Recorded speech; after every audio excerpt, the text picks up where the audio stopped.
Welcome to the Brown Van Tour 2.0. Never in our wildest dream we would have thought that we will release another van tour video within a span of 6 months since the last one came out. And if you haven't seen the last one, the link for that is right here. Do not leave the video just yet. If you're new here, we are Sim, My name is Karthik. And our dog Everest, he's right here.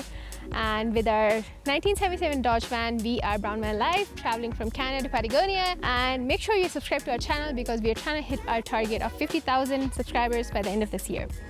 Now let's get to the van tour. Let's do it. Let's go. Okay, time to remove the chappals, slippers before we go in. First thing to notice, I left my slippers outside, and for that we have a dedicated foot mat right here.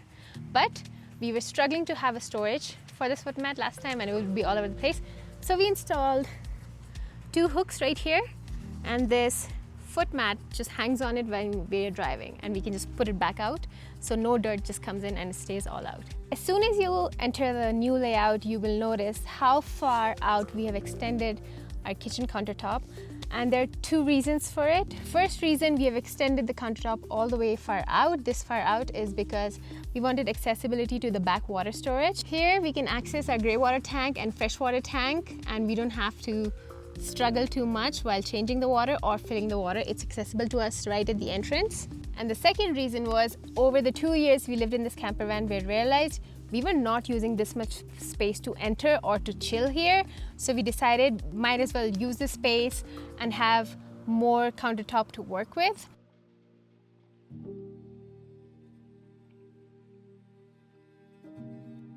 Okay, so the first big thing you'll notice in this new layout is the couch is here where the kitchen was, and we have a L-shaped couch right at the entrance, which was mindfully done.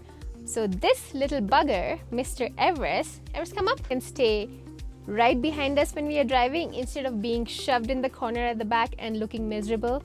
Plus he has access to the windows, which he loves doing, putting his nose through the window and sniffing that fresh air.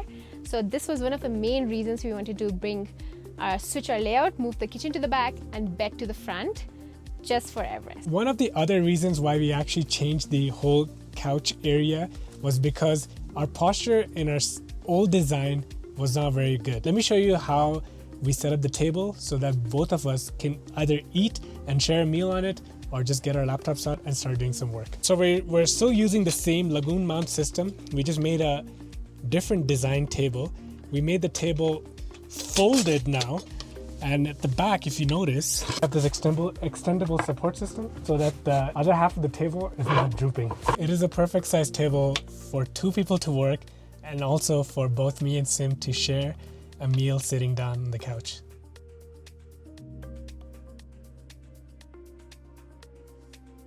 Okay, let's get to the exciting part, which is for me my kitchen redesign.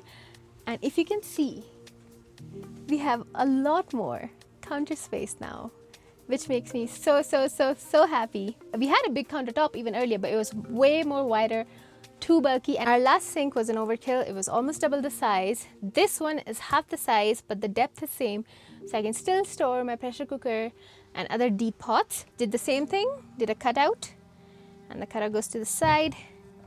And if you can see, it is a pretty deep sink, and I got a much needed swivel tap, and the pump button, unlike before, is right next to me. So if I turn this on, and we have running water, and I can move it all around wherever I want. It is so satisfying. The tap swivels, and I can even move it outside the van for extra cleaning and stuff, for washing our feet. If you noticed, I installed a little basket. This was a last minute addition, but it's become very handy. I have my hand wash, a liquid for my feet, like a feet wash liquid, and then we have a mini toiletry bag which we use all the time, our toothbrush, toothpaste, face wash, deodorant, and it's right here and handy to us, so we don't have to bend over every morning and try to look for those things. It's right here next to the sink, accessible to us to get our day started. And the biggest upgrade we have done is, it's not big, it's very small, but it is a mirror. Oh my God, we both have survived 2 years with no mirror in this van, believe it or not. The crazy part is, every time we had to get ready, I would either just ask Karthik how I'm looking, or I had like this pocket mirror. I would just stare at it and like maybe tweak my eyebrows in it, and that's about it. But this mirror right in front of the sink, I can wash my face, do my makeup, do my hair, brush my teeth, and just like look at my face. It's not a full body mirror still, but it's better than nothing, and I absolutely love it. Under the sink, of course, we have a water storage and our plumbing system. We actually decided to downgrade our water storage. The reason being, we were having a really hard time, as we explained in the last video, trying to find 70 liters of water, fresh water, in any of these countries. So we have two 20-liter cans, and one is fresh water, one is for grey water. Right next to it, another, I don't know how we survived 2 years without it, is a much needed upgrade, is a trash can, a full trash can. We do have a full trash can, ladies and gentlemen, and it's very handy. And we keep our day-to-day toiletries like shampoos and body wash and some cleaning supplies down here as well. And that is under the sink. I think it's perfect for our needs. You don't have to go overboard. You think you need a lot more, but you need just the basic setup. Let's move on to my favorite part, my kitchen. I did not change my stove because I love my Everest outdoor stove, because it has the highest heat output and I need it for my Indian cooking and all the tadkas I made. So I did not change my stove. Instead, I gave it a more accessible storage option. It lives right here under the countertop. I lift it up. I have a chain mechanism right here to hold it. The stove kind of lives semi-permanently here, which means I still have the accessibility of cooking outdoors and indoors, which I love. But the thing that has drastically changed, earlier there were too many steps involved. I would have to take the stove out of the drawer, set it up, connect the propane, and cook it. Right now, my stove is actually ready to go and cook.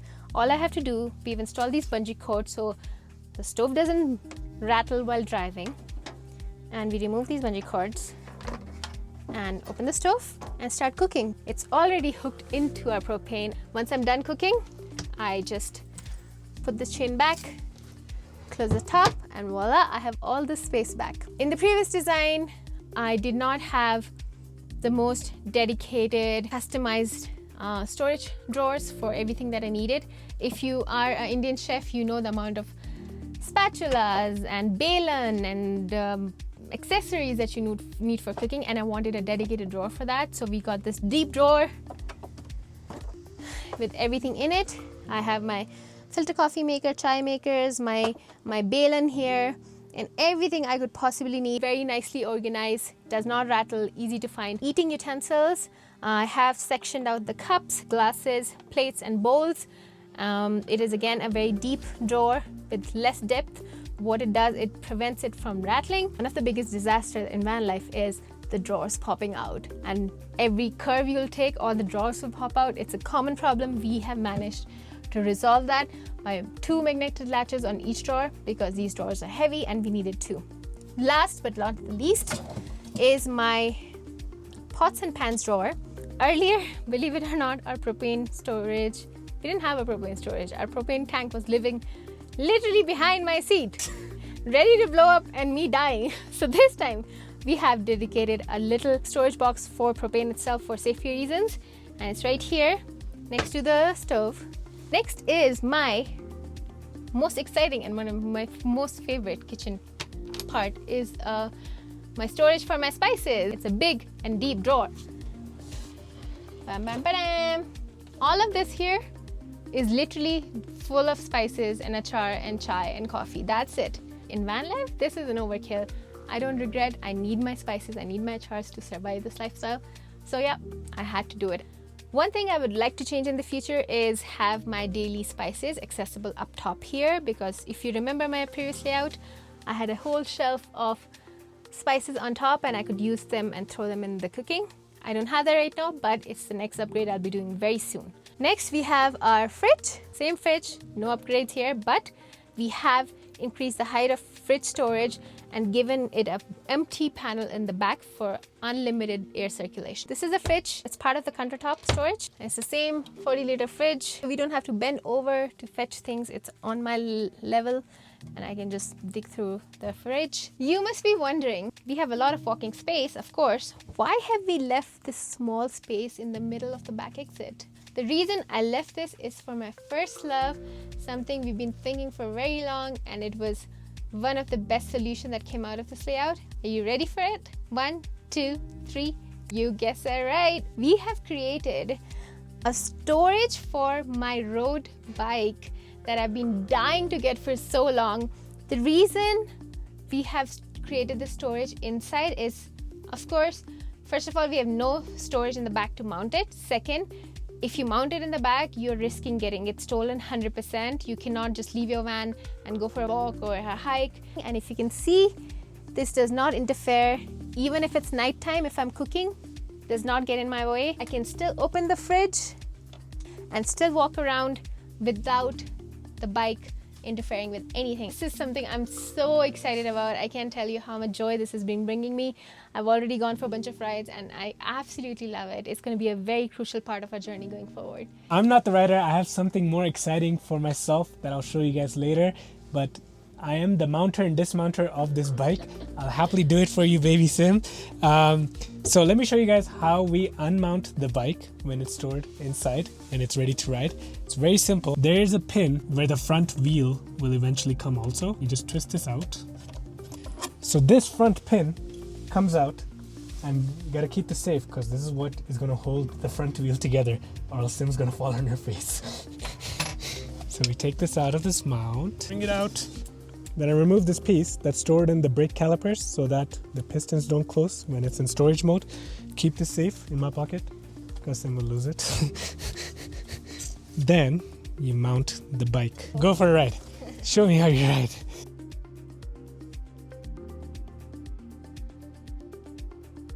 Sim, come back. We gotta finish the tour. Come back. Sim is gonna live her long dream of riding a bicycle all across South America now. And me and Everest are gonna be chasing her with a van. Let's move on to all the storage compartments that we have built in this new layout. The first one back here is pretty cool. It has all our outdoors camping gear available for us to ready to rock and roll anytime we're going to the backcountry. So pretty much anything to do with camping is all in the storage. Right underneath the camping storage is all our essential tools that we need to survive on the road. The next storage box over is all our bedding.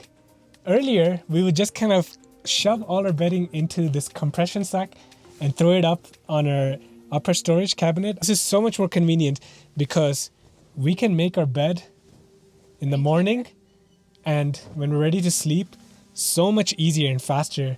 It's literally like, I would say, a 2-minute step. There's enough room in there to let the comforter and our bedding to breathe so it doesn't collect any moisture. Before we show you the bed, I want to show you the storage that's built underneath the bed. We have 2 massive storage boxes right underneath our bed on sliders for everyday stuff that we need access to. First one,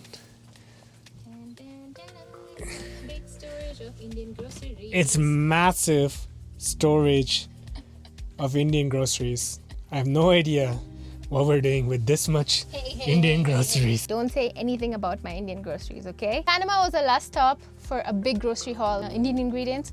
I went crazy and picked up everything I would possibly need all over South America for the next 1 year, possibly. Enough to feed an entire village. As always.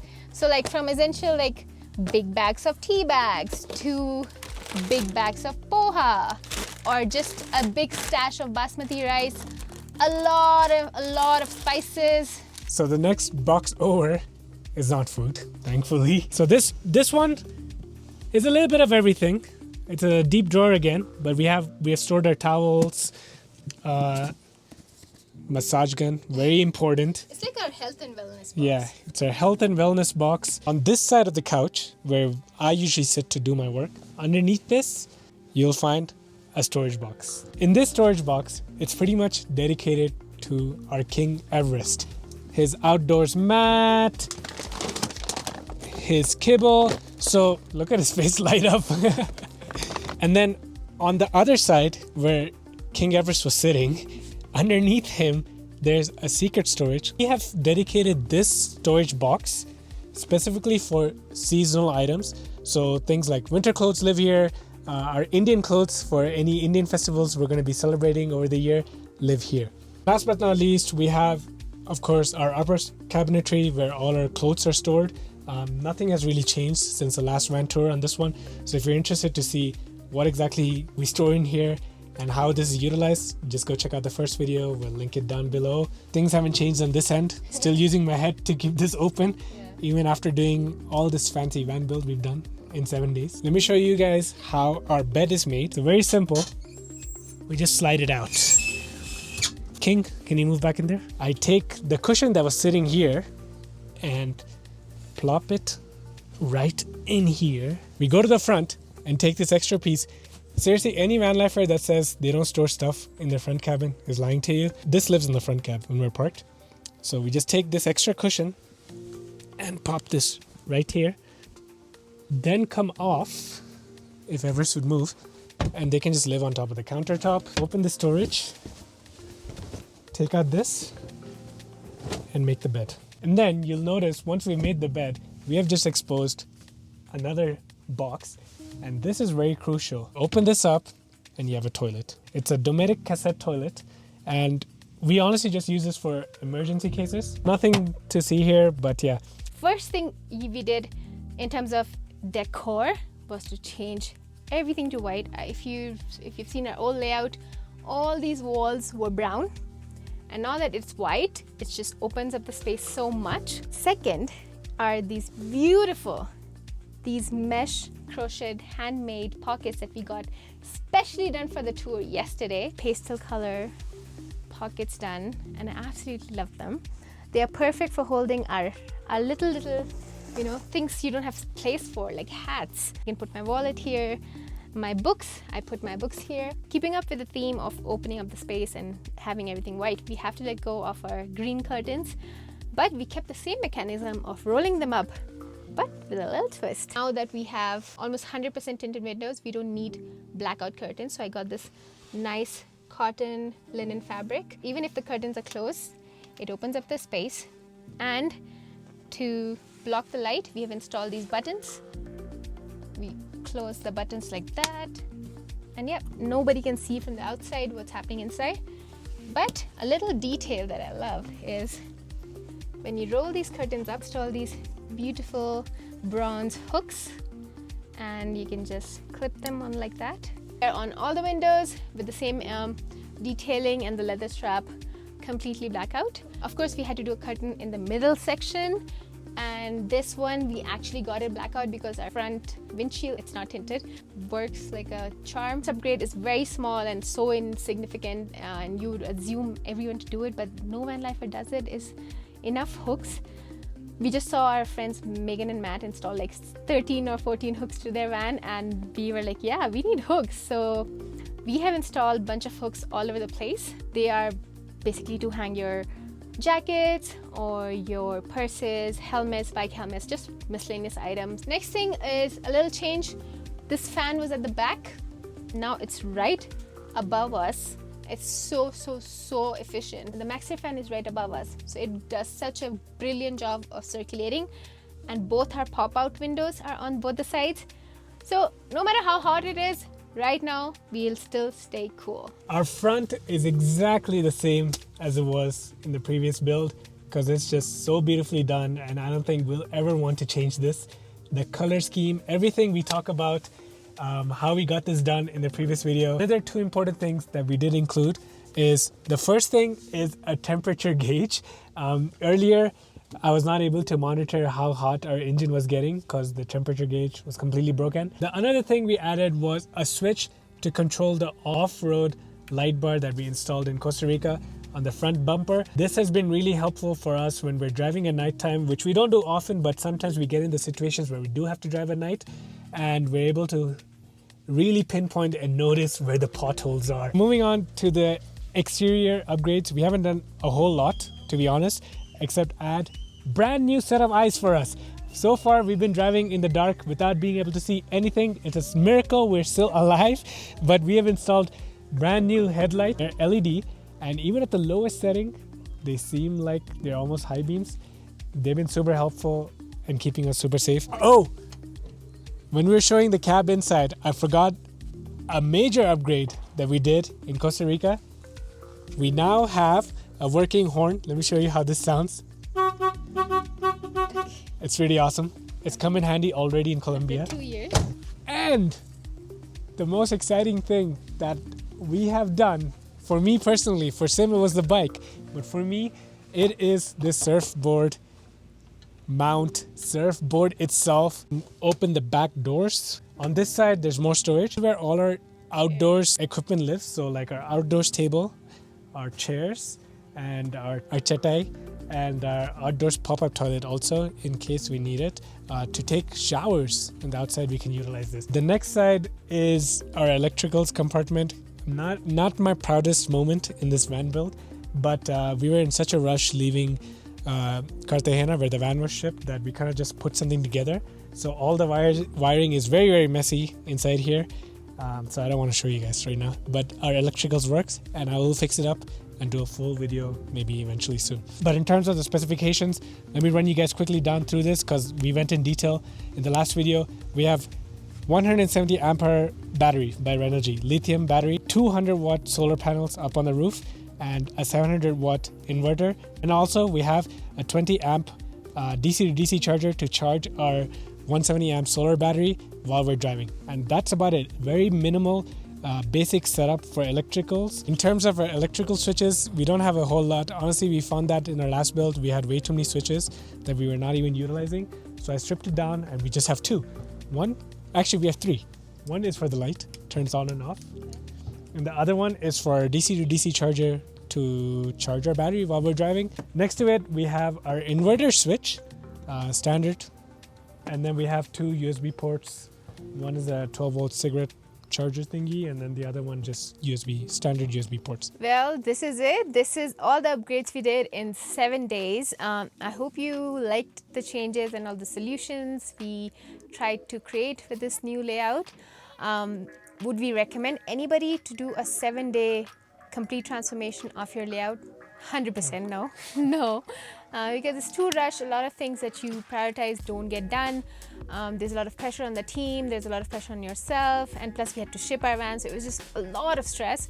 If you could do this in like 1 month and have a professional team like we did, help you with like an AutoCAD design and take care of every detail without compromising on the quality, 100% do it. But do not do it in like a 7-day period like us. It was extremely stressful. Having said that, we are super happy with the changes that we have brought into this specific design. It really solves all the issues that we had in the previous version, and it really has made our living lifestyle. It has improved our lifestyle. Yeah, it has really improved our lifestyle in the van, and I feel like we can continue this journey even further now with this new layout. Yeah, and I think we did it at the right time while entering South America. We have a long way to go. We have 5 more countries ahead of us. Make sure you stick around. Follow us on Instagram at The Brown Man Life. Follow us on YouTube. Subscribe, comment, stay connected with us because we have a long journey ahead. A lot more exciting stories to tell. Thank you so much for coming into our home, and we will see you guys in the next one. So bye.